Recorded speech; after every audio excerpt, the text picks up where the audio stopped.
Labdien! Man sauc Rudolfs Bergmans, pārstāvu motovienību Street Peters LV un gribēju pastāstīt par to, kā būtu jāsēž motociklu ikvienam braucējam ikdienas satiksmē. Tātad sāksim nedaudz ar teoriju. Motociklam ir divi riteņi. Priekšējais ir tā kā nedaudz stūrē, aizmugurējais ir pievienot stacionāri. Motocikls braucot vienmēr mēģina atrast pozīciju, lai viņš atrastos vertikāli. Nekādā gadījumā motocikls pats par sevi nekrīt. Tātad motocikls visu laiku ar stūri veids korekcijas.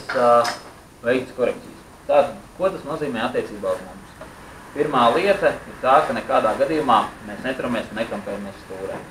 Ja mēs turamies stūrē, mēs traucējam motociklam noturēt vertikālo stāvokli un, teiksim, ir risks, ka viņš apbērās, plus vēl tas, ka motocikls nav stabils.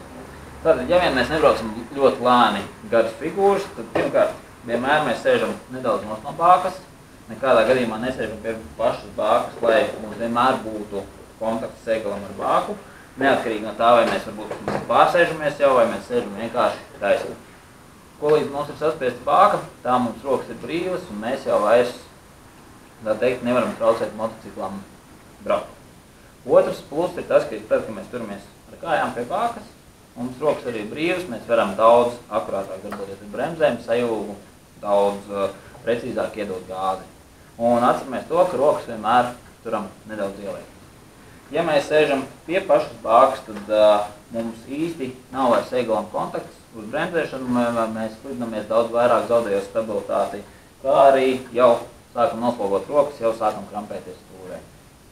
Kad tas ir īpaši svarīgi, teiksim, viena no tiešām izplatītām kļūdām tiem, kas sāk braukt ar motocikliem, ir tā, ka brauc savu sastrēgumu un paliek bail, tad tā vietā, lai skatītos, kur mēs gribam aizbraukt, turēt kājas virsū uz kāpšiem, saspiest motocikls būtu stabils, rokas brīvas, viss kā vajag, nolaiž kājas gasāniem. Kas tajā brīdī notiek? Būtībā visu motociklu mēs jau turam ar rokām, ar stūri, viņa brīdī motocikls ir nestabils un viņu vēl trakāk vazā, ja gadījumā ir kāda risa. Paldies!